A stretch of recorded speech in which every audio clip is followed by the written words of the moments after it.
We all know some iconic symbols. The Statue of Liberty screams USA. The Eiffel Tower represents Paris. And this mask? Undoubtedly, it's Tutankhamun's, right? Sometimes it feels like historians have squeezed every last drop out of the King Tut story. But guess what? The most obvious details often slip right under our noses. Like the fact that this famous mask didn't actually belong to him, nor was it ever meant for him.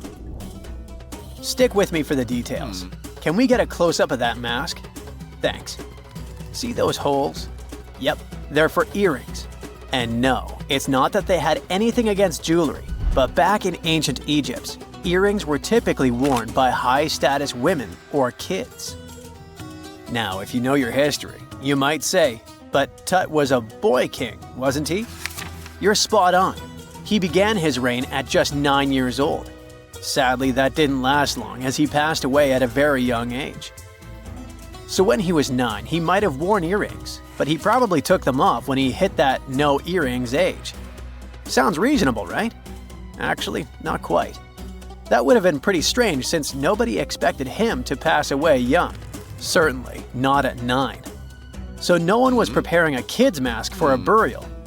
It's this untimely demise that suggests that the mask used was simply the best option available when Tut passed away.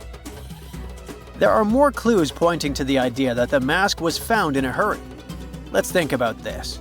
Even though Tut was mummified and his body could wait a bit, his loved ones wanted him to reach the afterlife ASAP. Some experts even believe the paint in the tomb was still wet when it was sealed. But look at his mask. It's a masterpiece. There's no way it was made in a rush. It's way more elaborate than other simpler cartonnage pieces.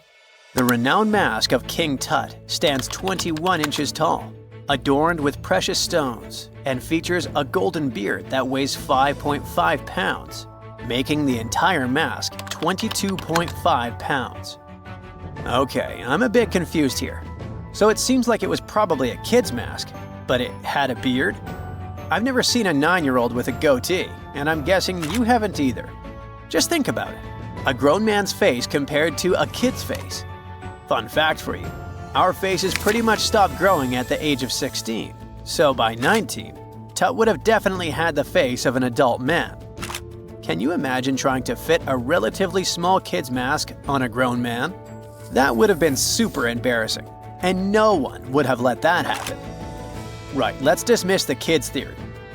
Now, the second option, if you remember, is that the mask could have originally belonged to a woman. This is where the beard theory comes into play. Some researchers believe the beard might have been added later on. Here's another twist. What if the mask was actually made for Nefertiti herself, who ended up maskless? In this case, there are two discoveries. Two birds with one stone. For now, it sounds like a conspiracy theory, I know, but let's give it a shot and delve deeper into the details. So, Tut passed away in around 1323 BCE, probably due to malaria. He had other health issues too, like when he broke his leg, and records suggest he wasn't in the best shape. As for Nefertiti, we have no solid data about her demise. Plus, nobody knows exactly when or where she was buried. The supposed year when she passed away is around 1330 BCE, but she could have lived longer, and the mask was intended and prepared for her. Or maybe they just took her mask right from the burial chamber. After all, they were family. Well, sort of. She was said to be his stepmom, having been married to Akhenaten, who was likely Tut's father. But this is not 100% accurate. Some scientists doubt it. Ah, these ancient Egyptian families. It's hard to keep track of who's who. I know, you're not yet convinced that Tut wore a lady's mask. Let me share one more theory with you. Meet Howard Carter, the enthusiastic archaeologist who discovered Tutankhamun's tomb. It was located in the Valley of Kings outside Luxor and, to everyone's surprise, was nearly intact. When he entered, he noticed something odd. This didn't feel like a pharaoh's burial chamber. It was classy and all, but it had a vibe that suggested it was made for a woman. Typically, Egyptian pharaohs had larger tombs that suited them better, and even more strangely, it was oriented to the right of the entrance. This didn't add up. That orientation was typical for female chambers, which Egyptian queens used. Another red flag was that the chamber appeared to have been built in stages, and all the artifacts, around 2,000 of them, seemed hastily placed there. Even more curious, they looked like they were meant for other royals. Carter discovered this burial site in 1922, but it remained a mystery as to why it was so bizarre. Almost a century later, Nicholas Reeves thought he may have solved the puzzle. He claimed that King Tut might not have been the original resident of the tomb. Instead, he suggested that the undisturbed resting place of the legendary Queen Nefertiti could be hidden behind the walls of the boy king's burial chamber. Nicholas studied high-resolution photos for months, meticulously examining every pixel. One day, he focused on detailed scans that revealed the texture of the tomb's walls beneath layers of paint. He spotted what he believed to be outlines of two doorways that had been blocked and plastered over to hide them from view. The more he looked, the more it seemed real. Could it be a tomb within a tomb? Nicholas theorized there was a hidden storeroom behind the western wall of King Tut's tomb, and his chamber might just be the outermost section of a larger corridor-style network of rooms. It all sounds fancy, but sorry to break it to you, Reeves' theory was debunked. To find out if he was onto something, experts had to use ground-penetrating radar to see the unseen. Reeves' idea was that if there were gaps, it could indicate the presence of additional rooms. And at first, in 2015, one expert even thought he had found a hidden room. But the glory didn't last for long. A year later, after double-checking, it turned out there were no hidden doorways. By the way, Nefertiti isn't the only legendary woman from Egypt whose burial site remains a captivating mystery. There's a cool legend about Cleopatra that you might enjoy. It's said that she once declared, "No man will ever find my tomb." Kind of fitting, right? After all, the person who's come closest to uncovering her final resting place is a woman. Fast forward a few millennia after she passed away, and while no man has located it, archaeologist Kathleen Martinez believes she might have cracked the code. She's been on the quest for Cleopatra VII's tomb for nearly 20 years, and recently discovered a bust that she thinks represents the famous queen. However, not everyone is on board with her claim. Some experts argue that the bust doesn't resemble Cleopatra at all. Alongside this intriguing marble statue, Martinez's team also unearthed 337 coins, some of which, less controversially, feature Cleopatra's likeness. But the real part is that it's still not officially confirmed. There's no doubt about the existence of the small bust. It's carved from white marble, fits in one hand, and shows a woman wearing a royal crown, according to a translated statement from the Egyptian Ministry of Tourism and Antiquities. The big question, though, is who it actually depicts. While Martinez insists this statue is a representation of Queen Cleopatra VII, many other archaeologists argue that the facial features don't match, suggesting it likely belongs to a princess instead. Sorry, I can't resist the temptation of breaking the magic for a moment. Some folks believe that the whole idea of "no man will find my tomb" is misunderstood. Even if she did say it, what she probably meant was "no living soul," and it wasn't about gender at all. It can as well be just a beautiful legend. Toodaloo! For more than 3,000 years, the gold mask of Pharaoh Tutankhamun stayed hidden in the Valley of the Kings. This artifact, which stands about 21 inches tall, shows how skilled and artistic the ancient Egyptians were. But nobody expected that X-rays would reveal its biggest secret. King Tut was the last ruler of his family during the 18th dynasty. He took the throne at just 9 years old, but ruled for only 10 years before he passed away unexpectedly. If we're being honest, back in ancient Egypt, he was mostly forgotten by the rulers who came after him. His tomb wasn't a big deal for them, so much so that even the grave robbers forgot about him. It might sound a bit sad, but the truth is that it was actually great news for us. Since his tomb was practically forgotten, it ended up being perfectly preserved. While the other tombs in the Valley of the Kings were looted, his remained sealed and untouched. So, when it was discovered back in 1922, it had over 5,000 precious objects inside. That made Tutankhamun basically an instant celebrity and one of the best-known pharaohs nowadays. Among the treasures was the most stunning piece, his golden mask. This mask is said to be an exact image of the king's face, or at least it was supposed to be, but we'll get to that later. The purpose of this accurate representation of his face was to make sure that his soul would recognize him in the afterlife and return to his mummified body. In ancient Egyptian beliefs, this would allow him to continue living in the afterlife. The details of the mask clearly looked incredibly difficult to create, but people didn't realize how complex it truly was until many years later. The first X-rays of the mask were taken in 1967. Back then, the main reason for these scans was practical – conservation. The mask was heading to Paris for an exhibition, and it was the first time it had ever left Paris. This would help them keep track of any changes during the exhibit. Plus, the images could give clues about how the mask was made. But back then, they probably didn't fully realize just how complex its construction was. I mean, Egyptian goldsmiths didn't use modern soldering techniques. So, how did they make this mask?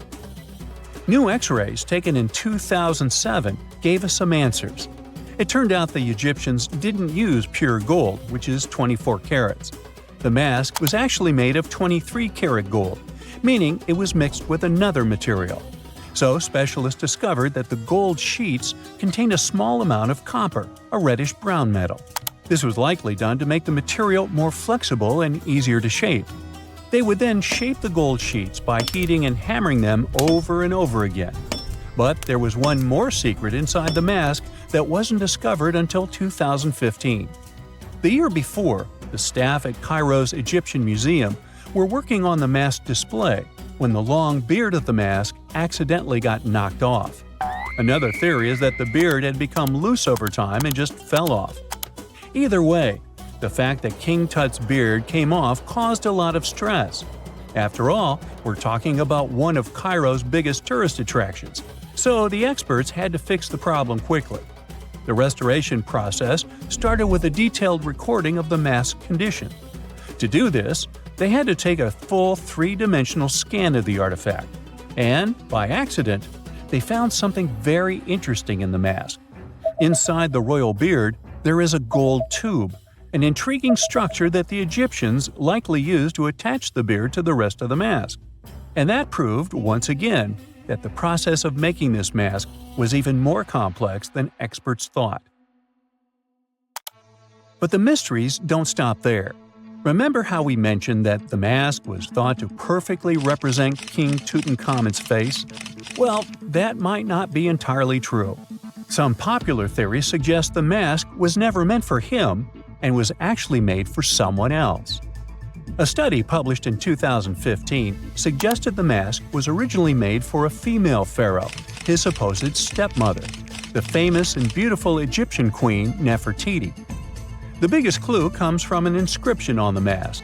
At first glance, it seemed to belong to Tutankhamun. But after a close examination, researchers noted that something else was actually written underneath King Tut's name. The royal name stamp seems to have been altered, and originally it had something written on it that translates to Queen Nefertiti. There is another feature of King Tut's golden mask that was overlooked for years, which adds even more mystery. As we mentioned earlier, experts believe he wasn't respected much by the pharaohs who came after him. And one of the clues that made archaeologists think this is the pierced ears on the mask.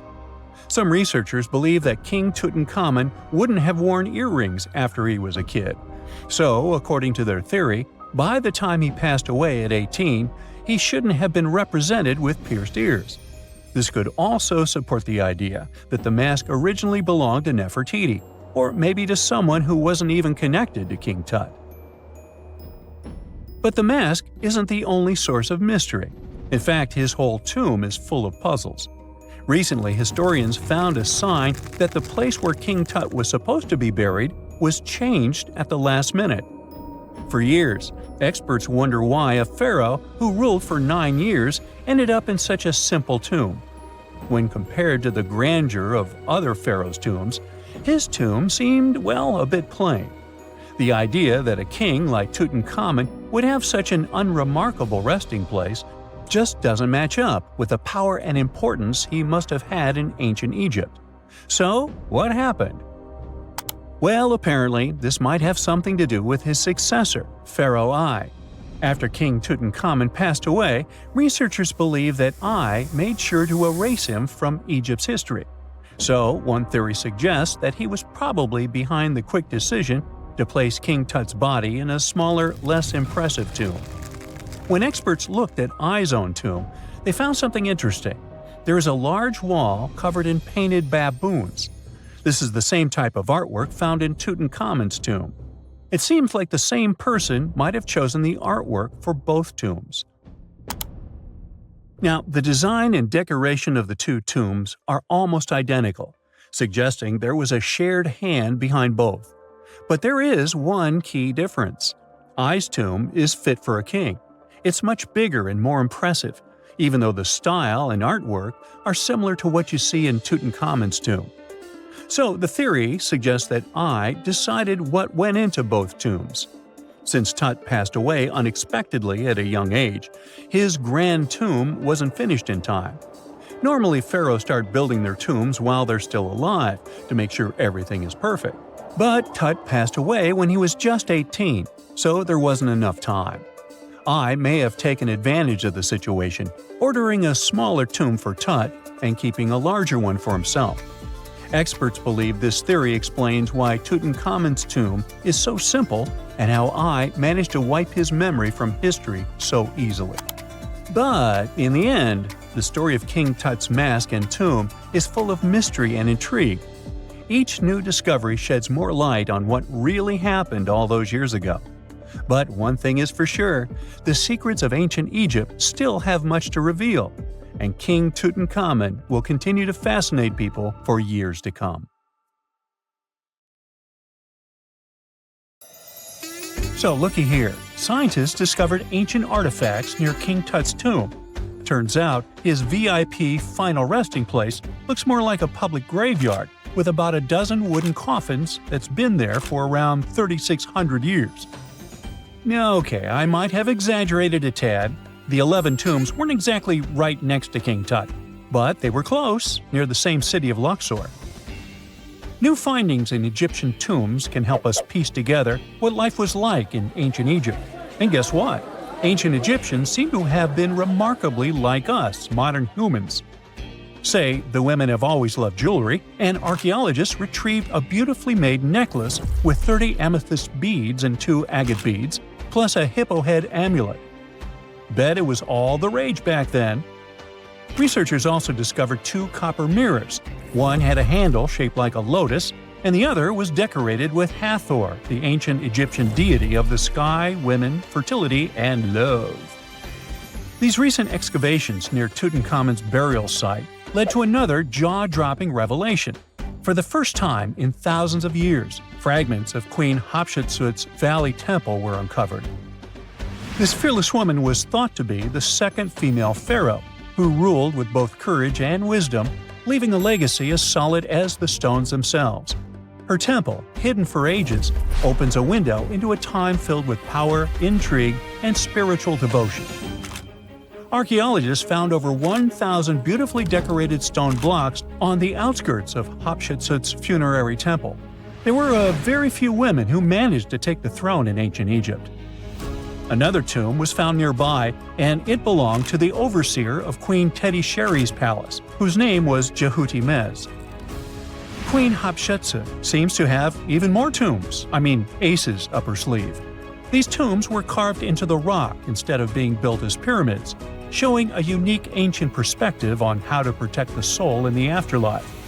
Experts managed to retrieve some cool ancient pieces from the site. Toys made of clay, mummy masks, winged scarabs, and some amulets. Sadly, there surely used to be way more artifacts, but over the last centuries, there have been people other than archaeologists to stumble upon this site. It's likely that looters got to these tombs before them and may have taken some valuable items. But they did leave behind some cool stuff for the researchers, like pottery used for offerings of bread and meat, along with archers' bows that connect the tomb's owners to the Egyptian military. Meanwhile, soul protection is way more important than you might think, especially if you're roaming around Luxor looking for ancient secrets. You aren't scared of King Tut's curse, are you? Let me tell you what happened to those who weren't scared, but promise me to take it with a dash of salt, okay? For years, Egyptologists, especially those who believed in paranormal activity, were convinced that there was an unsettling curse surrounding Tutankhamun's archaeological discoveries. This belief stemmed from the mysterious and untimely demise of several excavators who discovered the tomb in 1922 with no logical explanation for why they passed away. It was just easier to chalk it up to something supernatural and avoid the whole mess. But it turns out it wasn't a curse at all. It was likely the radiation that caused those excavators to perish. Now, you might wonder where the radiation came from. After all, while radioactivity was discovered in the 19th century, ancient Egyptians, despite their impressive pyramids, didn't have any radium lying around to make Tut's tomb glow like crazy.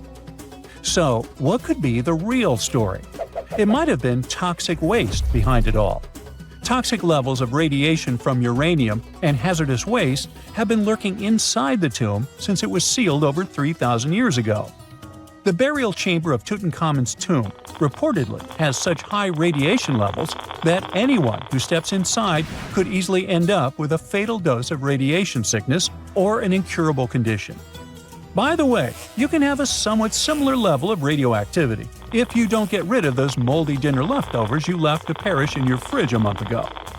But this radioactivity isn't exclusive to Tutankhamun's tomb. Ancient Egyptian artifacts discovery is rewarding yet dangerous due to unusually high radiation levels in Old Kingdom tombs all over Egypt. Geiger counters have detected radiation at 2 sites near the Giza pyramids, and radon, a radioactive gas, has been found in several underground tombs in Saqqara. Interestingly, experts believe that the builders of these ancient tombs were aware of the toxins, as some eerie warnings were carved into the walls of many tombs. One inscription ominously declared, "They that break this tomb shall meet their end by a malady that no doctor can diagnose." Other ominous phrases like "forbidden," "due to evil spirits," only added to the fear that supernatural curses haunted these ancient sites. Ominous signs have stunned archaeologists since forever, but the fear grew even stronger a century ago with the mysterious passing of Lord Carnarvon, who funded King Tut's excavation in 1922 and reportedly explored the treasure-filled rooms, along with several others who entered the tomb. Arthur Weigall, another British Egyptologist who was present at the tomb's opening and is credited with starting the curse myth, passed away young when he was just in his 50s in 1934. Chances are the condition that made him pass was connected to radiation. In total, 6 out of the 26 people who were there when the tomb was opened met their end within a decade from various causes. Not only X-ray exposure, those reasons include asphyxia, stroke, heart failure, pneumonia, and even poisoning. Well, isn't this getting a little grim? There was one guy who opened the tomb and somehow managed to avoid the infamous curse, Howard Carter, or so it seemed. Some folks pointed to his survival as proof that the curse wasn't real. After digging up the tomb, Carter published several books on the topic and shifted gears from archaeology to dealing in antiquities for various museums. Despite dodging demise or injury, rumors swirled about how the curse may have impacted him in other ways. One of the big stories linked him to Lord Carnarvon's daughter, Evelyn. Some said he was madly in love with her, but she married someone else, so he chose to stay single. Others claimed they had an affair while she was in Egypt, which ended when her father passed away and she left the country for good. However, there wasn't much evidence to support these stories. Evelyn was just 6 when they met, and they remained friends until his last breath. She was even one of the few attendees at his funeral, but denied any romantic involvement, saying they weren't that close. A year after the revolutionary discovery near King Tut's tomb, Evelyn married politician Sir Brograve Beauchamp and had a daughter. That same year, Beauchamp toured the tomb with his parents, guided by Carter himself. Carter never married and, aside from those posthumous rumors about Evelyn, had no other romantic connections. While the curse adds an intriguing twist to his life story, his tendency to keep relationships at arm's length was evident long before the tomb was opened. It seemed Carter just wasn't a people person.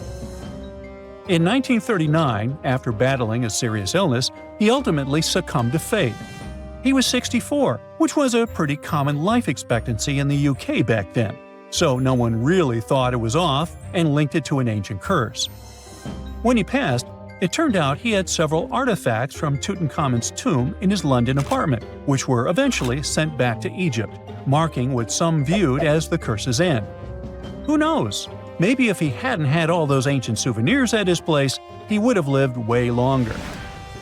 But all the other demises might seem off. The curse theory was likely fueled by some strange events during the excavation. Carnarvon got a mosquito bite that became severely infected, and around the time they opened the tomb, Cairo experienced a bizarre power outage and a freak sandstorm. Back in England, the Earl's dog, Susie, managed to escape from Carnarvon's house and began barking frantically at seemingly nothing. At least that's what the staff and family saw. Strangely enough, at the very moment her owner's heart stopped, Susie started howling and fell down without showing any signs of life. Maybe radiation didn't play a crucial role after all, and those were indeed ancient artifacts from King Tut's tomb that made them all perish. Spooky, huh?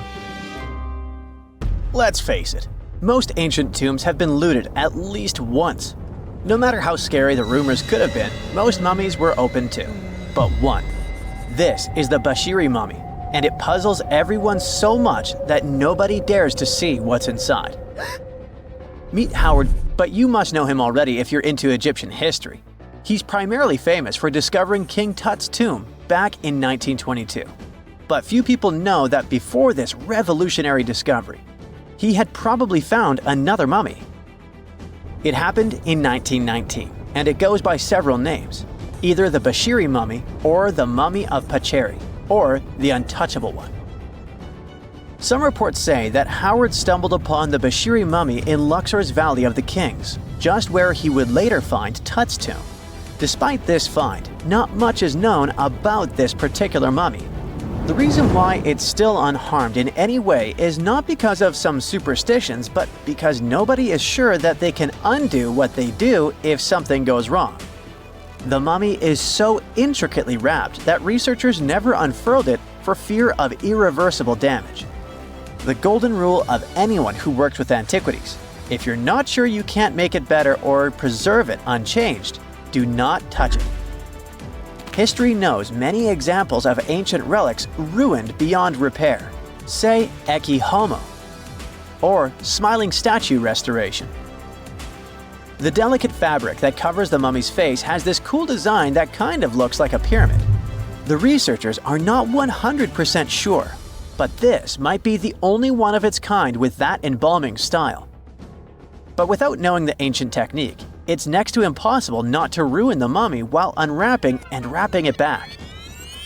Back in the day, people, both experts and looters, would unwrap mummies for all sorts of reasons, mostly to study them. Luckily, these days, we have advanced tech that lets us check out what's inside a sarcophagus without having to unwrap anything. After taking a closer look at the Bashiri mummy, researchers figured out that it belonged to a man who was around 5.5 feet tall and lived during the Ptolemaic era, which makes this mummy roughly 2,300 years old. The Egypt Museum shared that the X-ray scan also uncovered an inscription of the guy's name, but it's a bit tricky to tell if it says Pacheri or Nenu, adding to the intrigue. The museum also pointed out that the fancy casing the mummy is in features all sorts of decorated scenes. You can see the mummy lying on a bed, flanked by deities Isis and Nephthys, along with the 4 sons of Horus. Plus, there are 2 images of the funerary god Anubis at the feet of the casing. By the way, Bashiri mummy is not the only one that has remained untouched. This is Issa Temkebde, and Gaston Maspero, a French archaeologist, made the decision to leave her mummy untouched, wanting to keep her resting peacefully since she was in such amazing shape. He did mention, though, that her tomb had been raided long ago. Thanks to some X-ray work, we learned more about the mummy. The scans revealed a few artifacts still wrapped up with the wife of a high priest, including amulets around her neck, right arm, and forehead. The X-rays also showed she had some dental issues and arthritis in her knees. While she passed away as an older woman, it's tough to pinpoint her exact age. However, various sources from her son's reign indicate that she was held in high regard in the kingdom. Isitemkebd served as the sister wife of Penejam II. You got me right, they were related by blood and were siblings, but back then it was pretty common to get married this way to preserve the purity of the bloodline. Say that to Habsburg, duh. Their chase for purity only led to inbreeding and the notorious Habsburg's jaw. Right, I guess we should not judge ancient Egyptian rules and morals, but what we can say for sure is that both Bashiri and Isitemkebd were incredibly lucky to stay untouched. The odds were not in King Tut's favor, though. The researchers' work hit him hard. The tomb itself was discovered in 1922, but it wasn't until 1925 that the nested coffins were opened during an excavation.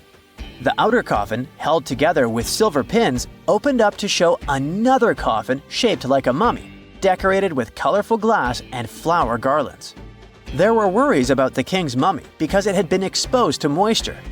The middle coffin was pretty heavy and didn't have any handles, so they had to be super careful taking it out.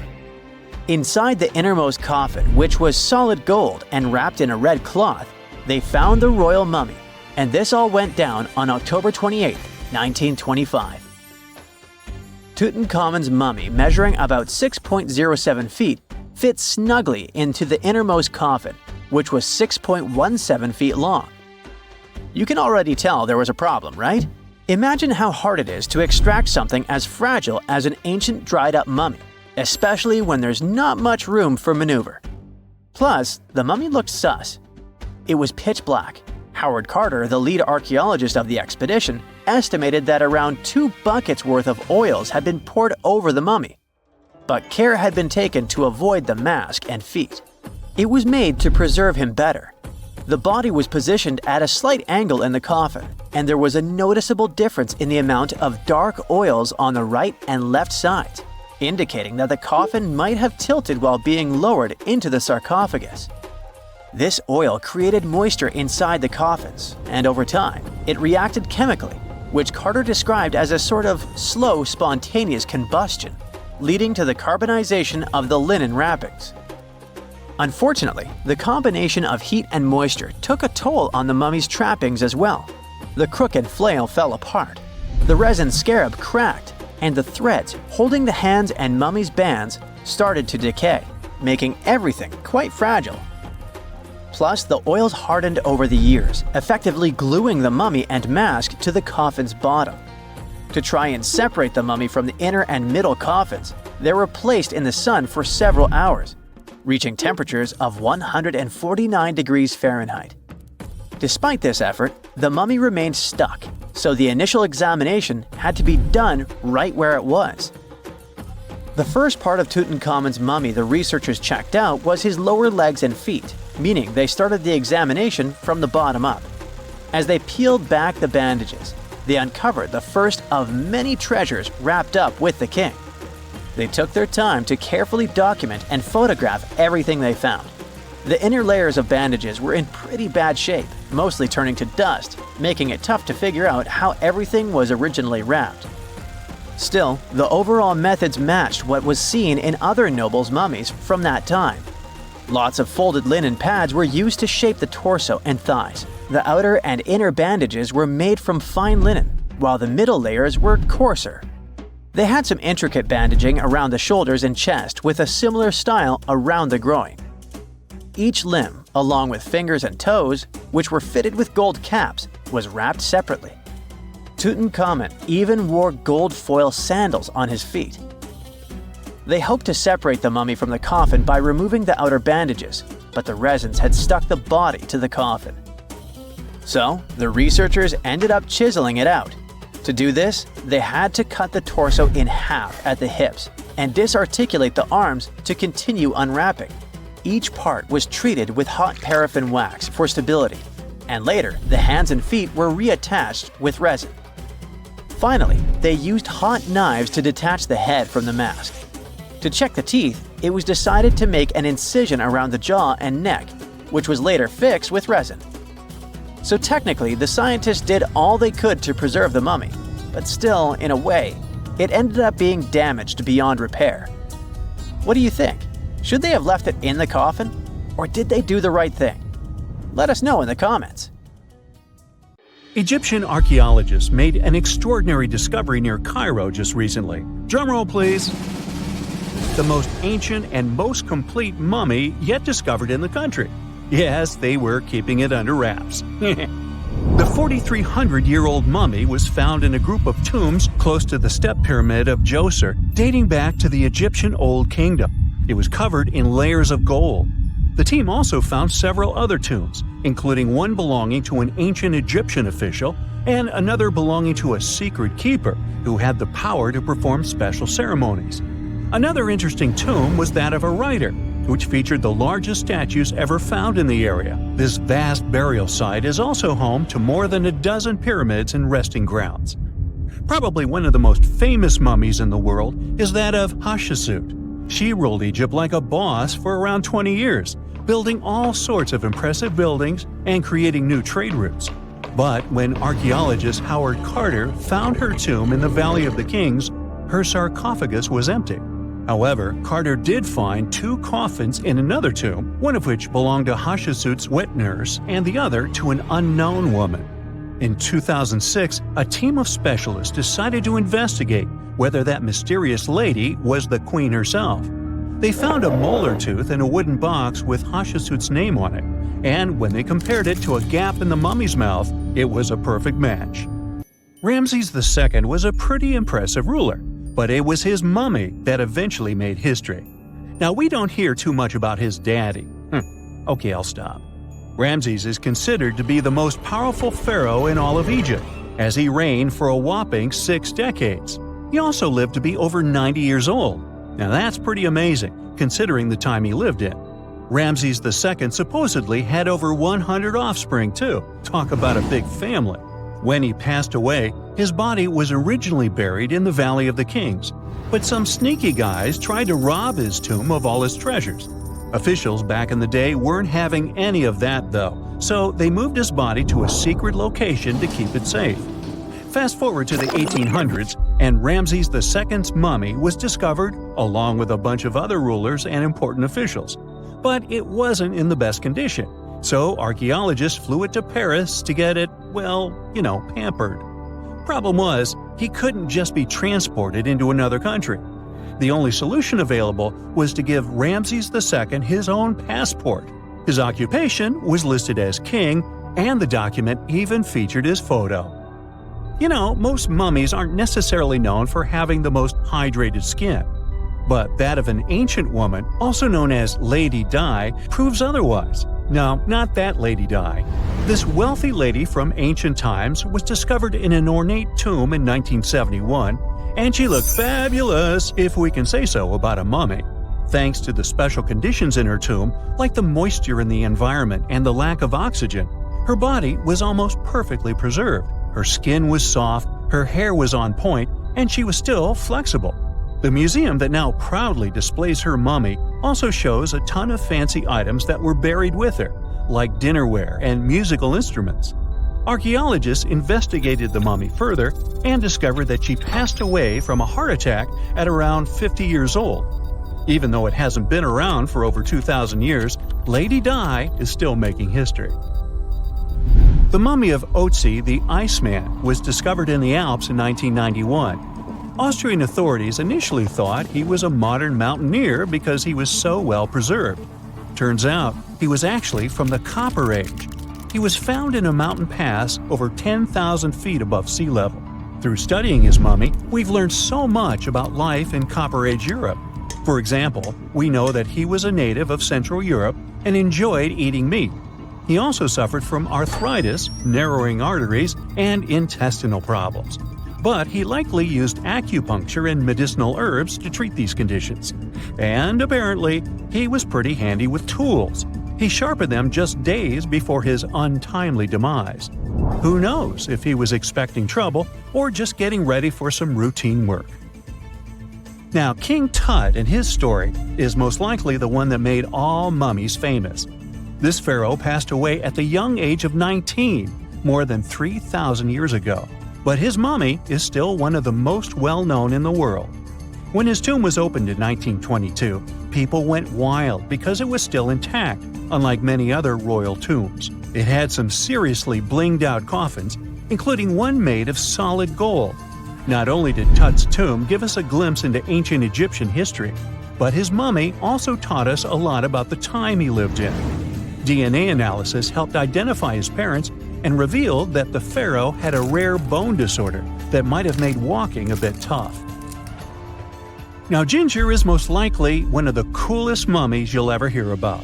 He's like a time traveler from 5,000 years ago who's still looking fly with his golden hair and perfectly preserved nails. Ginger was discovered in Egypt and is believed to be the earliest known mummified body. Before people even knew about mummification, they used to place bodies in shallow graves in the hot, dry sand.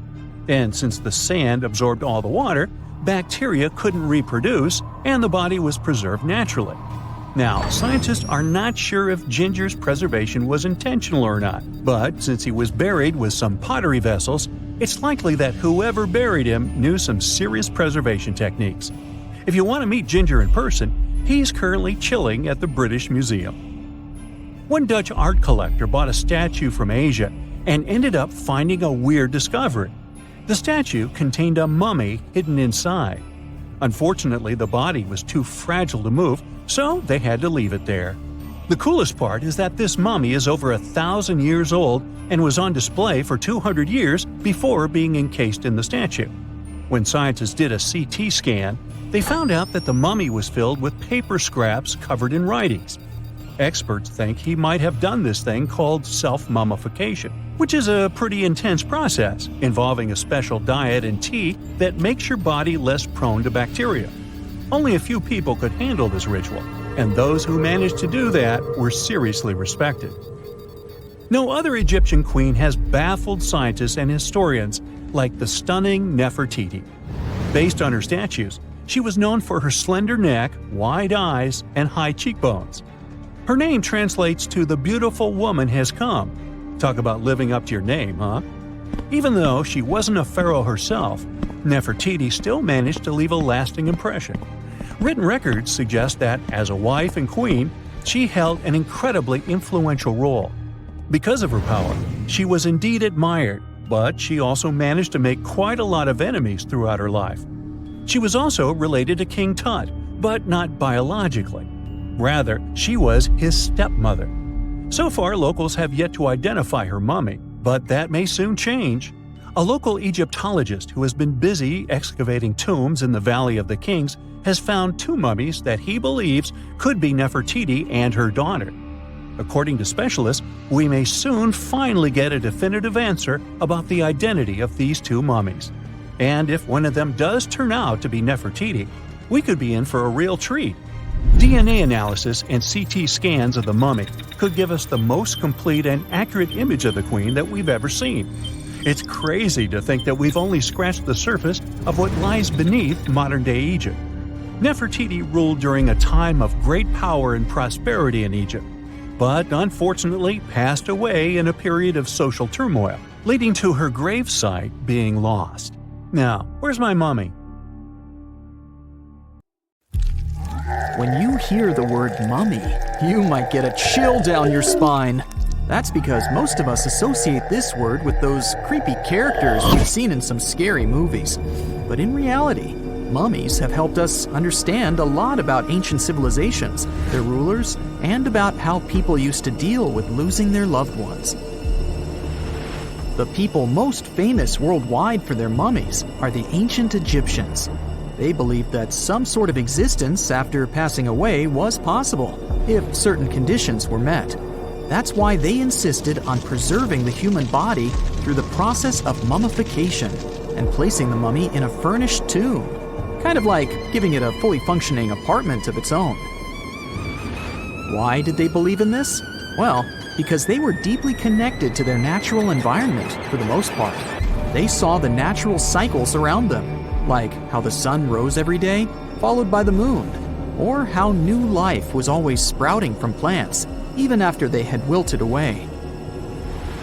They also believed that the powerful spirit Osiris, who represented the cycle of passing away and resurrection, played a role in this process. To prepare for the afterlife, the ancient Egyptians followed certain rituals, like mummification, which involved using materials like honey, resins, and incense to preserve the body. There's no other mummy more popular than that of King Tut. He was a young pharaoh who ruled over 3,000 years ago in Egypt. The problem with discovering ancient royal tombs is that most of such burial sites were previously robbed. People knew ancient rulers had been left with many valuable belongings, so those locations became vulnerable to thieves. When King Tut's tomb was opened in 1922, people were excited because it had not been robbed, like many other previously discovered royal tombs. That's how well hidden it was. Inside, his mummy was encapsulated in a total of 3 coffins, including one made of gold. The objects found in his tomb showed us what ancient Egypt was like, and studying his mummy also helped us learn about the culture and practices popular at the time when he passed away. We also learned about his family by looking at his DNA.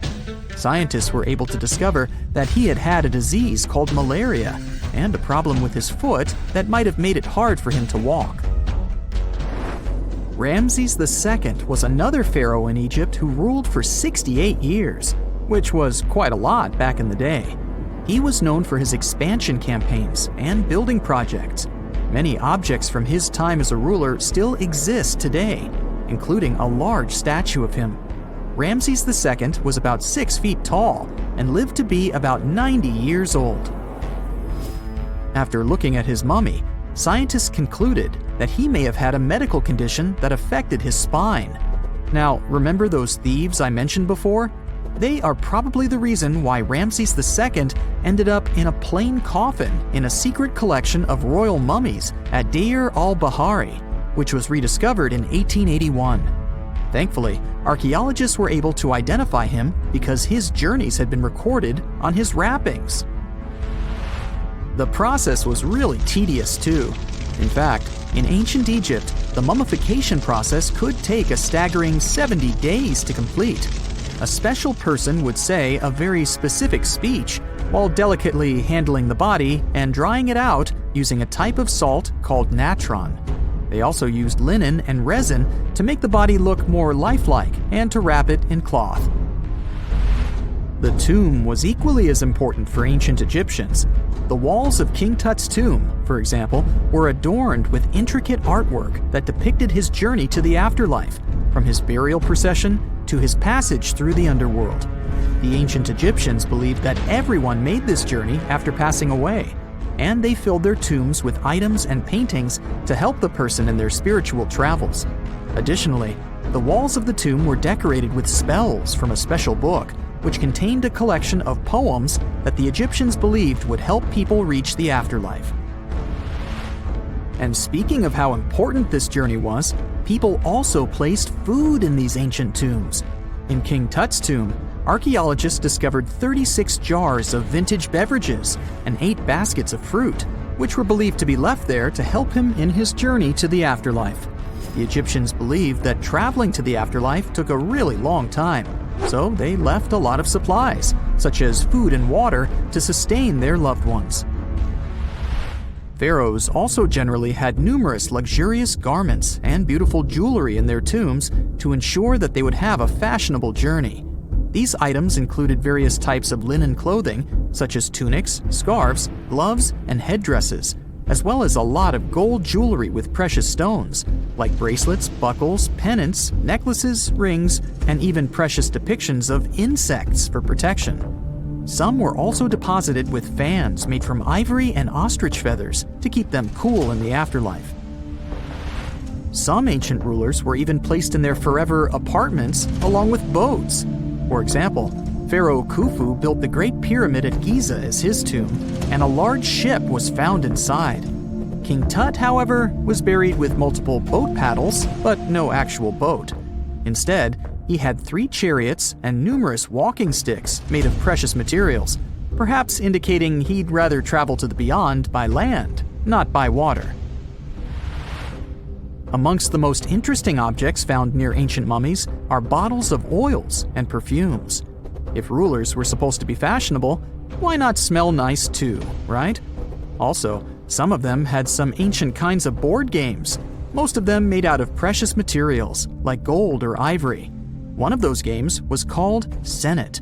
It was very popular amongst the ancient Egyptians and very similar to modern-day chess. The ancient Egyptians may have the most famous mummies out there, but they weren't the first to invent the procedure.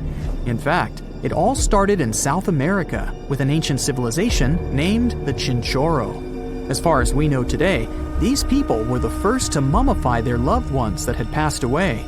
They did it somewhere around 2,000 years before the Egyptians started their own rituals. Sure, we can tell a lot about ancient rulers by studying these mummies, but until recently, we had no idea what they really looked like during their lifetime. Not so long ago, though, some very special mummy paintings were found by archaeologists studying ancient Egyptian objects. These mummy portraits are highly detailed paintings of individuals that were made while they were still alive. Such paintings were often painted on wood, as opposed to the classical portraits we all know about, which are painted on canvas. They are known for their realism and beauty, and have even been used by researchers to diagnose diseases by comparing them to the corresponding mummies. Some of these portraits also include depictions of jewelry, which was later found on the mummies. The recent discovery of these mummy portraits in Central Egypt is significant, as it marks the first time in over a century that such paintings have been found. Mummies appeared all around the world naturally, too. Mummification can occur without people intervening because of natural conditions, like extremely cold or hot environments, places with a lack of oxygen, or accidental exposure to chemicals that preserve the body. These conditions don't allow bacteria to grow, resulting in the body remaining more or less intact. Famous Otzi was one of these mummies. We know today he was a man who lived around 5,000 years ago in Europe. But upon his discovery in the Alps in 1991, Austrian authorities initially believed that he was a modern mountaineer because of how well preserved the body was. However, after the Iceman was removed from the glacier, it was determined that he was actually from the Copper Age. Not many civilizations are as mysterious as ancient Egypt, a powerful empire that lasted over 3,000 years. It gave us pyramids that still stand and myths that still inspire. It's one of the most explored places on Earth, yet somehow we still find exciting stuff. In Abydos, archaeologists just uncovered a 3,600-year-old royal tomb. It's huge! It has golden hieroglyphs of deities covering the entrance, but the pharaoh's name? It's not there. It's missing. Who was this ruler, and what new chapter could this open in Egypt's story?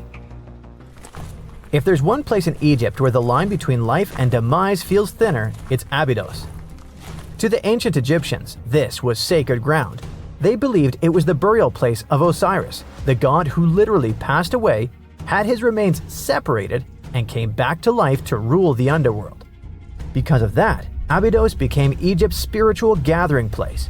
Pharaohs built amazing temples here, like the Temple of Seti, famous for its King's List, a wall that has the names of 76 pharaohs carved in it.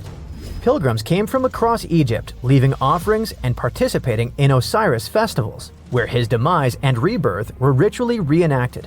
It wasn't just symbolic worship, it was Egypt's version of Comic-Con.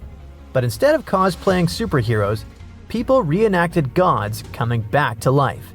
Obviously, pharaohs competed to be buried as close to Osiris as possible. Abydos became part cemetery, part holy city, part afterlife insurance policy.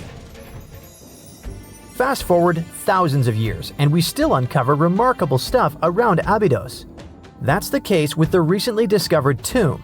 In early 2025, a joint team of researchers from the US and Egypt decided to dig beneath a rocky rise ominously called Anubis Mountain. You remember Anubis, the jackal-headed deity who guarded cemeteries. The uncovered royal burial was hidden 23 feet below the surface. Sadly, even though it eluded archaeologists for so long, robbers had already taken away with treasures ages ago. They could definitely tell this was a tomb of someone super important. Similar to how you can walk around a mansion with no furniture but still deduce that someone rich must have lived there. The chamber had mud brick vaults rising over 16 feet. That's taller than a female giraffe standing upright. For something built 36 centuries ago, it still felt enormous. However, when you remember that Egyptians were masters of architecture, nothing seems surprising. So no treasures, no golden mask, and sadly, no name. The cartouche that should have spelled the king's identity was unreadable. Egyptian tombs usually bragged about who was inside. In ancient Egypt, a cartouche was basically a big oval name tag for kings wrapped in hieroglyphs. Think of them as VIP passes that worked in both this life and the next. Without it, your soul couldn't check into the afterlife hotel. That's because to the Egyptians, your name, your ren, wasn't just so your teacher could distinguish you from kids with the same haircut. It was a core part of who you were. As long as your ren survived, so did you. To have your name forgotten was considered a fate worse than passing away. A soul cannot journey without a name. That's why you'd see cartouches all over the place, on temples, obelisks, jewelry, statues, and tomb walls. It wasn't there just for the marketing. It kept the pharaoh's presence front and center everywhere you looked. Imagine building a massive tomb only for 3,600 years later to walk in and go, who is this guy again? Not cool at all. That's why it's fair to imagine our nameless pharaoh haunting the robbers for all eternity. So yeah, cartouche was considered very significant. One of the most famous and mind-blowing examples comes from the tomb of Thutmose III. His burial chamber and sarcophagus were literally shaped like a cartouche.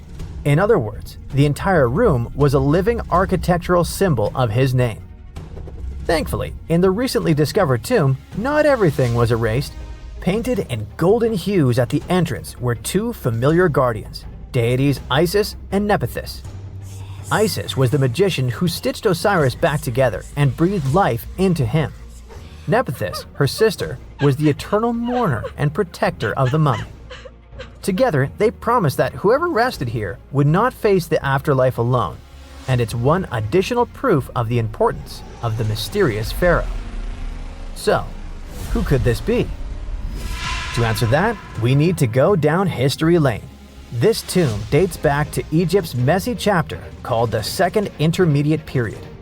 Instead of one ruler in charge, the country had many rival kingdoms, each with its own little power base, like a real-life Egyptian version of Game of Thrones. And right in the middle of that chaos was Abydos. For a while, it was home to its own line of kings, the so-called Abydos dynasty. Those weren't the pyramid builders everyone knows, and that's why they're so mysterious. They left behind almost nothing. No great monuments, no sprawling cities, just fragments of names on broken blocks. For centuries, many scholars even doubted they existed at all. That sorta changed in 2014, when archaeologists uncovered the tomb of Senebkay, one of those shadowy kings. Now, everything we know about Senebkay points to him having quite a story to tell. His bones revealed 18 deep wounds, the kind you get in battle. He had blows to his skull, back, and hands, and likely lost his life fighting, making him one of the few pharaohs we know who sadly fell in combat. His tomb was modest, with reused artifacts from earlier kings, but it delivered one priceless thing: proof. Until Senebkay, the Abydos dynasty was just a theory. With him, it became real. And that's why the new discovery could be a big deal. The newly uncovered royal tomb at Abydos shares the same layout and style as Senebkay's. It has limestone chambers, mud brick vaults, and protective deities, although it's much bigger. Which again raises the possibility that we're looking at an even earlier, more powerful ruler of Abydos. Whoever he was, he wanted to be remembered alongside the greats. Which is ironic, because it seems that history tried erasing him. Perhaps additional findings alongside his tomb could tell us more. Yes, there's more, and it's actually pretty cool. Not far from Abydos, in the village of Banawit, archaeologists uncovered a Roman-era pottery workshop. Yeah, you heard that right, a pottery factory close to a pharaoh's burial ground. The site had huge clay kilns, storage rooms, and even broken shards called ostraca. They were basically ancient sticky notes. Except instead of shopping lists, those had receipts scratched onto them in Greek and Demotic Egyptian. Little records of everyday transactions, the kind of thing you'd never expect to find near a lost dynasty king. Honestly, the potters missed a chance. Forget boring receipts, they should have been selling Osiris's mugs and Anubis figurines to pilgrims and tourists. But that's not all. It seems that centuries later, during the medieval period, the same ground became a cemetery. Archaeologists found mud brick graves with skeletal remains. This could mean that Abydos kept its aura of significance for hundreds of years after the age of pharaohs. So why this hill again and again? Is this place really a getaway to the afterlife? It is, after all, the very place where Osiris is said to rest. That belief lingered like a shadow for thousands of years, strong enough to pull in pharaohs and later medieval families. Different rituals, same sacred ground. Although, to be fair, the Romans weren't here for Osiris. They came to make pots. The story of Abydos is not over. The excavations will continue, and who knows what else could be discovered in the future. Today, archaeologists are armed with tools that are basically X-ray glasses for the desert. Every scan could reveal a hidden chamber, or if we're lucky, finally give our nameless pharaoh his wren back to him. In fact, I became strangely invested in finding out who he was. So let's hope for some news soon. It's only a matter of time. Do you have your own theories? Let me know. This coffin seems to defy logic. No visible openings, no way in or out. And yet, inside lies Lady Shanet Ah, a mysterious woman from ancient Egypt, perfectly preserved even after 3,000 years. How did she get there? It was the third intermediate period in Egypt, a time between great dynasties. Pharaohs wore the blue crowns. Priests in Thebes were almost as powerful as kings. Markets were filled with the cries of merchants selling dates, papyrus, and precious perfumes. Lady Shanet Ah was in her late 30s or early 40s, old age by Egyptian standards of that time. Like other Egyptians at the time, she ate meals of bread, lentils, and fish. By that age, her teeth were already badly worn down, yellowish with enamel eroded, because food in ancient Egypt often had grains of sand in it. But she wasn't just a regular woman. When she passed away for unknown reasons, her burial was lavish. Locals wrapped her body in expensive linen and adorned with artificial eyes to replace her real ones. That would help her see in the afterlife. And that's exactly how we found her 3,000 years later, in a beautifully decorated sarcophagus. It was made of cartonnage, which is kind of like papier-mâché, made by layering linen and papyrus with adhesive. These coffins were wildly strong, lasting for thousands of years, all thanks to Egypt's super dry climate. But most importantly, Egyptians only used it for the elite. So she was someone very important to the locals, though we might never know why. But there was only one huge problem with her mummy. How did they even put her in the coffin? No matter how much researchers looked, there were simply no entry points. The only visible gap was a tiny slit near her feet. but that's not nearly large enough to place her entire body inside. This mystery puzzled them for decades, until they finally learned the truth only recently. They study those mummies at the Field Museum in Chicago using new technology, CT scans. It's basically like taking thousands of X-rays and piecing them together to create detailed 3D images. That's how we can learn more about the bodies without disturbing them. And it turns out the ancient Egyptians were unbelievably clever. They didn't construct the cartonnage around Shenat-A's body, which would be a common and easy thing to do. Instead, embalmers created the coffin first. Then, they softened this coffin with moisture to make it flexible. After that, they carefully molded it around her wrapped body. They did cut a slit along the back of the coffin to do that, but then they laced it up like a corset, so it seemed like there were no openings. Finally, they secured a wooden panel at her feet to keep everything in place. That's where the tiny slit came from. Usually, the insides were removed and put in jars, symbolically guarded by the 4 sons of Horus. Egyptians believed that the deceased would need all that stuff once they got into the afterlife. They also thought it would help preserve the body for ages, which, as we can see, worked amazingly well.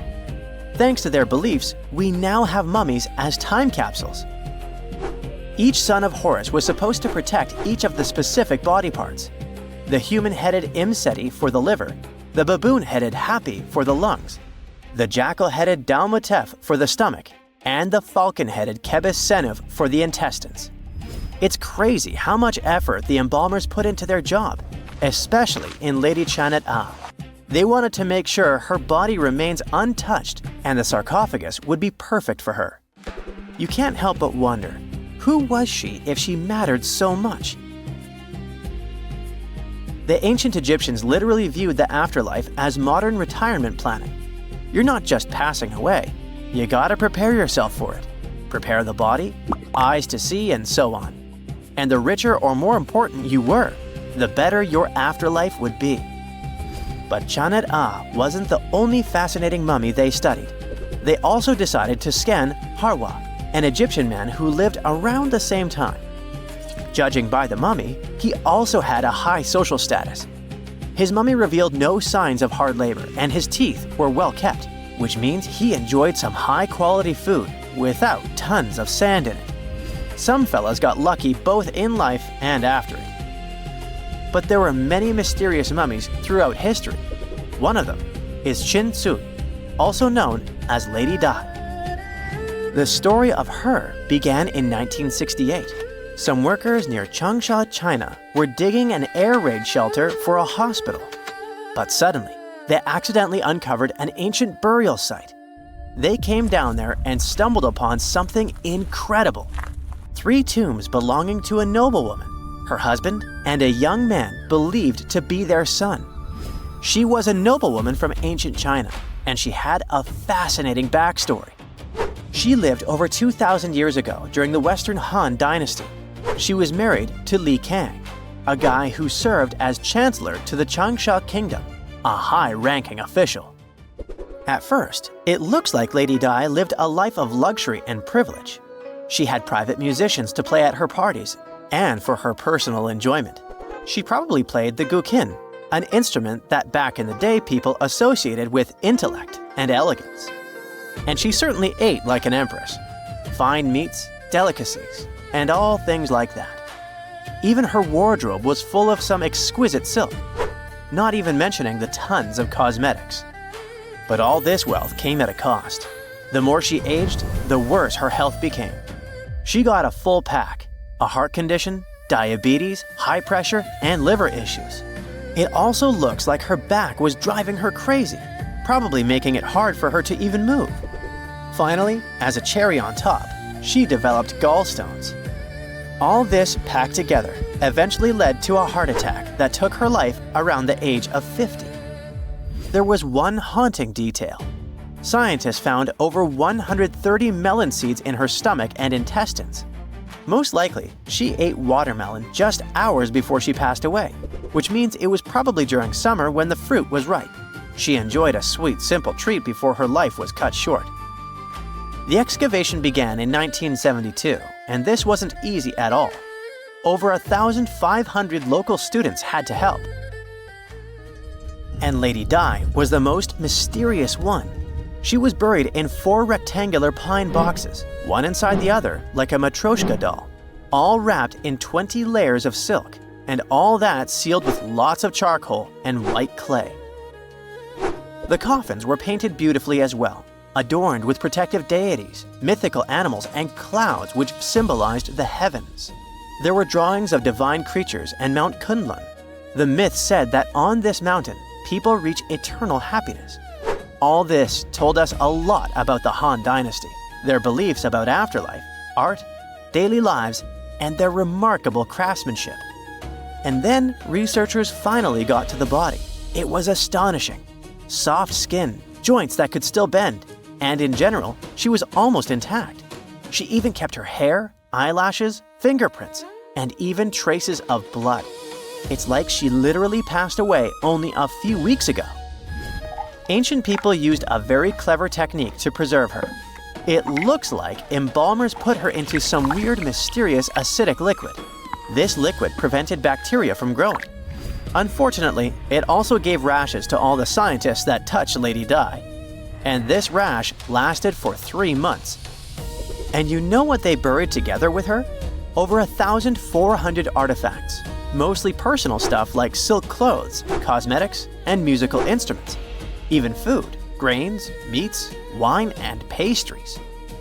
There were also 162 carved wooden figurines of various servants and musicians. It's possible that they were either just there to service her even in the afterlife, or maybe based on her actual servants. Most people know that pyramids were built as grand tombs for the pharaohs, designed to ensure they had a smooth journey to the afterlife. The Great Pyramid of Giza, for instance, was constructed for the pharaoh Khufu. But what most people don't know is that this whole pyramid building trend started right here with the step pyramid of Djoser about 4,700 years ago. This massive structure was built for Pharaoh Djoser, a ruler from Egypt's 3rd dynasty. It rises 7 layers high above the ground and stands about 200 feet tall. We think of it today as a phenomenal architectural project, but for ancient Egyptians, the step pyramid of Djoser turned out to be more like a massive experiment, a trial run, if you will, to perfect their building skills before they moved on to even more ambitious pyramids. Reaching new heights is super exciting, but the real mystery is what is going on below the ground. In this pyramid's underground labyrinth, there is a network of tunnels stretching about 3.5 miles long, and some researchers believe these tunnels might have been part of a sophisticated water system that could completely change what we think about pyramid construction. Let's talk about this massive complex located in Saqqara. Surrounding the pyramid, there's what's known as a dry moat, a continuous trench that is up to 164 feet wide and almost 2 miles long. It forms a sort of rectangular shape around the pyramid. This trench has an average depth of about 65 feet. Now, if you were to add up all the earth and rock they dug out to create this moat, it would be about 10 times the volume of the step pyramid itself. For the longest time, people just assumed this trench was nothing more than a huge quarry, a place where they dug up stone and clay to build the step pyramid. Makes sense, right? But when you take a closer look, it doesn't add up. The trench is too narrow and deep to be practical for mining, and its layout doesn't match anything we know about ancient Egyptian quarrying methods. Plus, some sections of the trench are actually covered with a rocky ceiling, which would have made it nearly impossible to use as a quarry. Another theory suggests that the dry moat had some kind of spiritual significance. Maybe it was a sacred place, where souls of nobles gathered to serve the late king in the afterlife. There are even niches in the walls that work as a hint at this spiritual function. But most researchers believe that this purpose likely developed much later, long after the complex was built for Djoser. So what was the moat really designed for? In 2020, a researcher came up with a pretty intriguing idea. It is possible that this trench was actually designed to collect and manage water, especially after heavy rainfalls. Now, that makes sense when you consider the location. The moat sits in an area that could easily have been flooded by runoff water from nearby plains. This could also explain why the trench wasn't used for new graves until much later when the climate became drier and less prone to flooding. The story becomes even more intriguing as this trench appears to be part of a larger, more complex hydraulic system within the Djoser complex. It is like the trench has several compartments, carefully carved out of the rock and connected by tunnels. These compartments likely served as a part of a water treatment system, where water would flow from one compartment to the next, getting cleaner as it moved along. Now, here is where things start to tie into the pyramid itself. The Djoser complex has a series of underground shafts, and some researchers think that water from the moat's deep trench might have been used to power a hydraulic lift system. And this giant water-powered elevator could have been used to raise the heavy stones needed to build the pyramid. It worked like a volcano, but instead of lava, water did the heavy lifting. Imagine a big deep hole in the ground at the center of the pyramid site. Inside this hole, there was a huge wooden platform, kind of like a giant raft that could move up and down. When the workers wanted to lift a heavy stone, they would fill the hole with water. As the water rose, the wooden platform started to float up, carrying the stone with it, almost like a giant water-powered elevator. When the stone reached the right height, the workers slid it off the platform and onto the pyramid. The idea is that water from the deep trench, after being cleaned and filtered, would flow into these shafts. A massive float, possibly made of wood, would then rise as the water filled the shaft, lifting the stones up to where they were needed for construction. Once the stone was in place, they'd let the water out, lowering the platform back down to the bottom, ready to lift the next stone. This fancy hydraulic lift system could have been a game changer, making the whole building process a lot faster and more efficient without using a lot of workforce. It is like the ancient Egyptians were already embracing the whole idea of work smarter, not harder. But of course, not everyone is on board with this theory. Some experts argue that the area where the step pyramid of Djoser was built couldn't have held enough water from occasional rains to maintain such a fancy hydraulic system. The main theory suggests that, in the past, there might have been some kind of lake nearby that would have filled up after a period of rain, and this lake could have supplied water to the complex's hydraulic system. But there is no mention of such a lake in any ancient Egyptian writings, so it might be more of a what-if situation than a reality. And then there's the issue of the hard work itself. Remember when I said this method could have allowed the ancient builders to raise stones with far less effort? Well, that might not be entirely true. According to some experts, just building this hydraulic device would have required a lot more heavy work than simply moving the stone blocks using good old-fashioned manpower. And let's not forget, the step pyramid of Djoser is like a baby pyramid compared to those that came later. The stones used for Djoser's pyramid weighed, on average, about 660 pounds each, which is nothing compared to the more than 2.5-ton blocks used later for the pyramid of Chephren. If this cool water lift theory gets completely ruled out, we still need to explain how this pyramid was built in the first place. To answer that, we need to rewind a bit and talk about the original plans. See, before Djoser's tomb became a pyramid, the idea was to construct a simple mastaba. This type of tomb was pretty common in earlier periods, a flat-roofed, rectangular structure with sloping sides. But after the original mastaba was finished, they decided to expand it a bit by adding more layers on top. And then they added even more layers, until the construction reached 6 distinctive steps, each one smaller than the previous. And they probably did all this by raising those heavy stones using ramps, not a water-powered elevator. There is still so much we don't know about the step pyramid of Djoser. More research is definitely needed to fully understand how this system worked, or if it even existed at all. But the idea of using water to help build the pyramid adds a whole new layer to our understanding of ancient Egyptian engineering. It's a powerful reminder of just how clever and resourceful those builders were, using the natural landscape and the power of water to create one of the most iconic monuments in history. A gruesome discovery took place in Egypt some years ago. You want to hear about it? 16 human hands, carefully buried in 4 eerie pits. They didn't look too much like human hands at first, since they were abnormally large, but they were. Weirdly, there were only right hands. No left hands were in sight. It turned out that it points to the practice of an ancient dark ritual. Old Egyptian art and tales talked of a ceremony where warriors would present the right hand of their adversaries as proof of victory and ask for gold in return. Egyptians believed in the afterlife, so cutting off someone's hand meant you cut off their power eternally.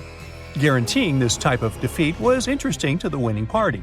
Here, the fight was between Egyptians versus Hyksos, who lived in what was once known as Canaan. Egypt has always been the center of some history-changing findings, and some time ago, this papyrus was found. If we stretched it open, it would be just a tad bigger than the height of a skyscraper. The world's tiniest skyscraper, which is located in Wichita Falls, Texas. When humans didn't write on their notes app, they wrote on this thing, made from the medulla of a papyrus plant. Around 2,000 years ago, ancient Egyptians wrote something reminiscent of a book where they describe most of their funerary traditions and their visions of the afterlife. It's considered one of the most important texts from ancient Egypt and is still sold in bookstores to this day. This ancient manuscript was unearthed from a chamber located just south of the Pyramid of Djoser, located in Saqqara. Oh yes, Djoser is the oldest pyramid in Egypt and not the Giza pyramids like most people think. So recently, the site of Saqqara buzzed with excited archaeologists who probably found one of Egypt's oldest complete mummies. They believe that this beautiful and well-preserved mummy was that of a wealthy man. He was discovered in a deep shaft, covered in layers of gold leaves. There are many symbols that show he was an important and wealthy man, like the band he wore on his head, the bracelet on his chest, and the fact that he was embalmed with a tunic, which was reserved for Egypt's finest. The most exciting part of the entire discovery was finding the resting place sealed with mortar, just as the ancient Egyptians had left it 4,300 years ago. Now this may sound weird, but back in 2008, archaeologists discovered a missing pyramid. Now it went missing because it deteriorated over the span of 4,000 years. Today, you can only see its base. It was a pretty important site back in ancient times. It is said that around the area of the pyramid, the ancients hosted a special type of ceremony where high priests would carry mummified remains of sacred bulls. Now, here's a fun fact. Ancient Egyptians believed that Apis bulls were earthly incarnations of the city deity of Memphis and was connected to rites of fertility. It wasn't just any Apis bull, though. They needed to be all black with a single white mark between its horns and a bunch of very specific characteristics. They were selected by the local priests and honored until they passed away. After that, they were mummified and buried in underground galleries. Meanwhile, this missing pyramid sort of disappeared around the 1800s. It was a German archaeologist who first found it in the village of Saqqara. He called it the Headless Pyramid when he first found it. But then, years after the official discovery, the desert sand came along and covered the whole thing. There were some excavations between the 19th and 20th centuries, but they weren't too systematic. That's why scientists were so thrilled when they dug an entire pyramid's base after removing the 25-foot mound of sand that was covering it. Oh, and it turns out American archaeologists are excavating a cemetery in Egypt that could contain over 1 million mummified bodies. So far, archaeologists have dug around 1,700 mummies. One of the main differences from other classic Egyptian mummies is that these people weren't kings and pharaohs. They were commoners that most likely lived about 1,500 years ago, when Egypt was controlled by the Roman and Byzantine empires. The name of the cemetery is cool, though, the Way of the Water Buffalo, just in case you want to check it out on your next trip. Other than bulls and buffaloes, ancient Egyptians also liked baboons. Are you seeing a pattern here? In the beginning of the 20th century, archaeologists discovered a site filled with mummified baboons in a place called, guess what? The Valley of Monkeys. An animal wouldn't have been mummified if it wasn't considered important. Certain animals were more important than others, since they were linked to specific deities. Jackals were connected to Anubis, the ancient god of the afterlife, and cats were likened to the female deity Bastet. Baboons were a pretty big deal, since they were believed to be connected to Thoth, the deity of wisdom and advisor to Ra, one of Egypt's supreme deities. The archaeologists who studied these animals weren't too happy. They think these baboons were kept inside and were deprived of sunlight for most of their lives.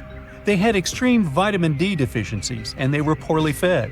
Maybe Thoth got angry with these baboon keepers. Just a guess.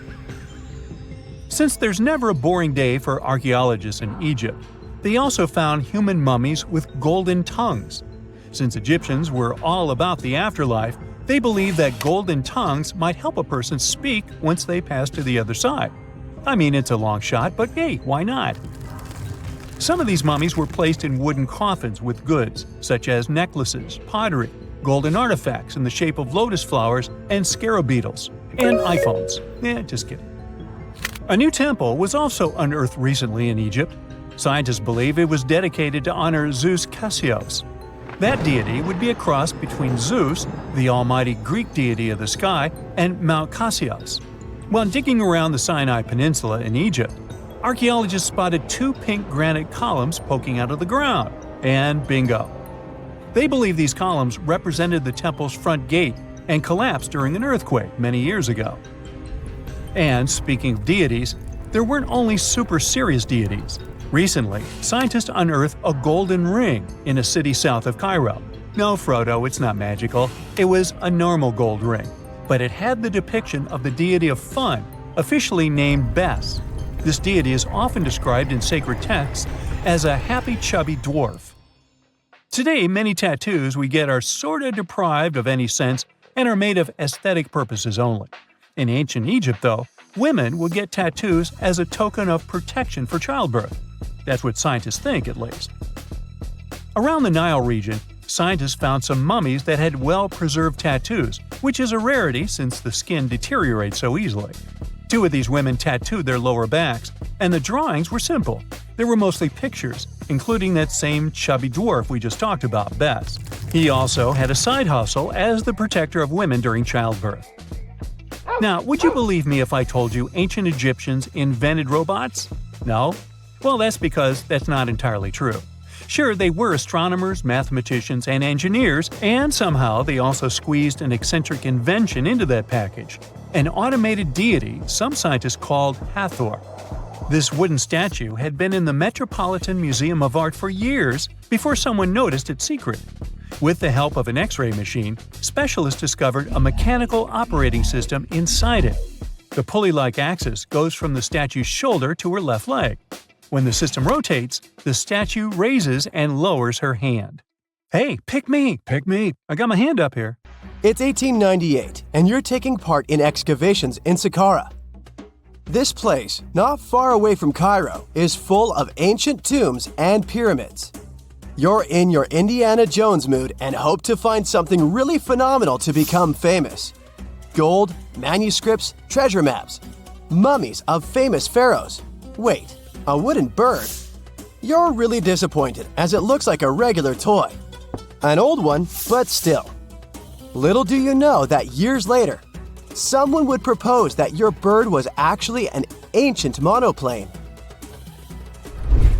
So the artifact, nicknamed the Saqqara bird, is made of a sycamore tree. The birdie has a wingspan of just 7 inches and weighs around 40 grams.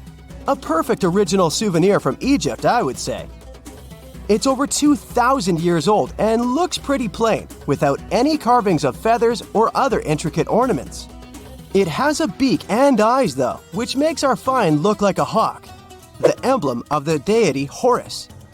Its tail is rather unusual as it's squared, looks weirdly upright, and it seems like the sunken part of it was the place for a now missing piece. Humans love solving a good mystery, so there have been several attempts to explain the use of the birdie. First, quite simply, is that it was a ceremonial object. The second idea is that it was a toy for a child from some well-off family. It could have been some sort of boomerang, which was a popular concept in ancient Egypt. Then there was a theory that the bird had been used as a weather vane.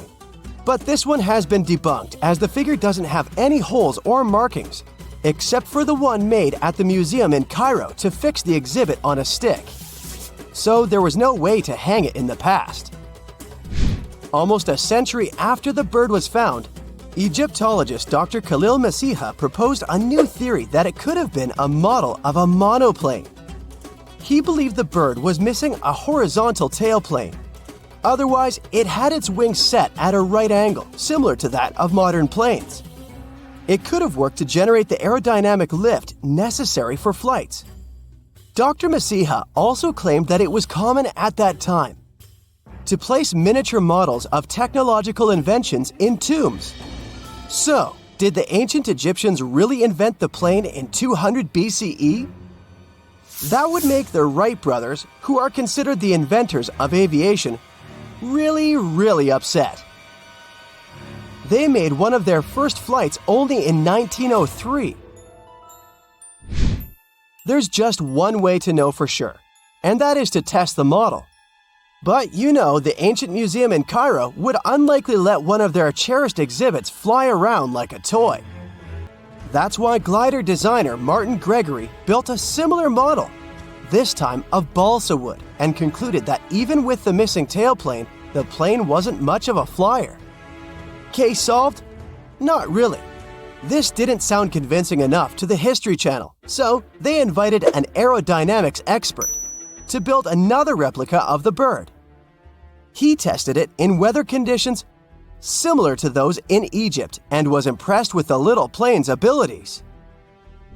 So, if they did invent the prototype of a plane back in the times of pharaohs, it would be a good example of an oupart. That's an out-of-place artifact, an object that's way ahead of its time in terms of technology or history. And the Saqqara bird isn't the only example of such a revolutionary concept. In 1901, a group of divers retrieved the Antikythera mechanism from an underwater shipwreck near the Greek island of Antikythera. It's been dubbed the world's first analog computer, and it's currently dated around 100 BCE.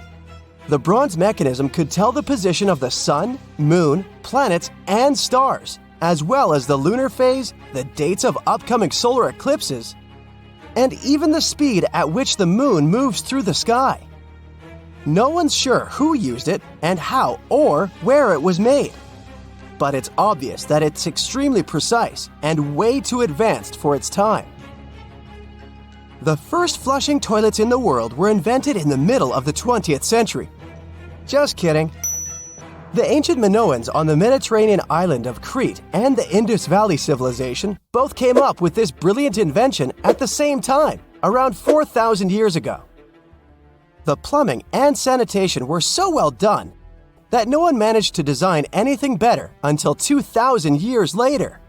One ancient Minoan lavatory was discovered at the Palace of Knossos. It looks like it had a wooden seat set over a tunnel that directed water from a rooftop reservoir to an underground sewer. Other varieties got water from jugs. Only the super rich people could afford all this glory. So if you wanted to shop for real estate back then, the flushing toilet would be a telltale sign you were in the rich neighborhood. Automated doors became a cool, seemingly new invention back in 1931. But the technology behind them is actually much older. Think the 1st century CE old. Mathematician and engineer Heron of Alexandria came up with a hydraulic system to open and close temple doors. To bring it into action, you need to light a fire to produce heat. There was a brass pot under the fire, half filled with water. The inventor connected the brass pot to containers that acted as weights. When the fire was burning, the water moved into the containers. They went down and pulled the ropes. It was nothing like a supermarket door that opens in front of you before you even have time to think. Heron's door took hours to open, and there was no way to stop the process. That's why they only opened the doors once a day before people entered the temple, to add some mysticism at the temple during ceremonies. Spooky. Looks like the first ever battery was invented in Baghdad around 2,000 years ago. A German archaeologist found this oval-shaped clay jar in 1938. Scientists are still not sure what purpose it served and who exactly invented it. There is a theory that it was used for electroplating objects with precious metals. When they filled it with a weak acid like vinegar, the battery produced around 1 volt of electricity.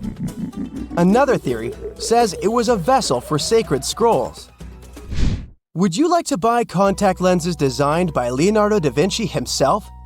In 1508, he invented a glass lens with a funnel on one side. You were supposed to wear it with water inside to improve your vision. Sounds a bit uncomfortable, doesn't it? So, around a century later, French scientist René Descartes decided to improve the idea and make the cornea contact the future lenses. Contacts because they contact your eyes, get it? The glass tube with liquid did help improve vision, but blinking was sadly impossible. 2.5 centuries later, new technologies in the glass industry let scientists design contacts that would fit in the eye and even let the wearer blink. Thanks, guys! Still, those lenses were made of heavy blown glass and didn't let the eye breathe. About 50 years later, contacts became plastic, lightweight, unbreakable, and scratch-resistant, but still covering the entire eye. And then, in 1948, an English optical technician accidentally sanded down a plastic lens and figured out they'd still be in place even if they covered only the cornea. Imagine you're living in 19th century London and need to send a message to New York. It would have taken about 10 days to get there by ship. So when delivery time went from days to hours in 1858, it was a true sensation. The first message was sent by Queen Victoria herself. It was all made possible thanks to the transatlantic telegraph cable, running under the ocean. Sadly, the new cool invention only lasted a few weeks. It took years to bring it back to life.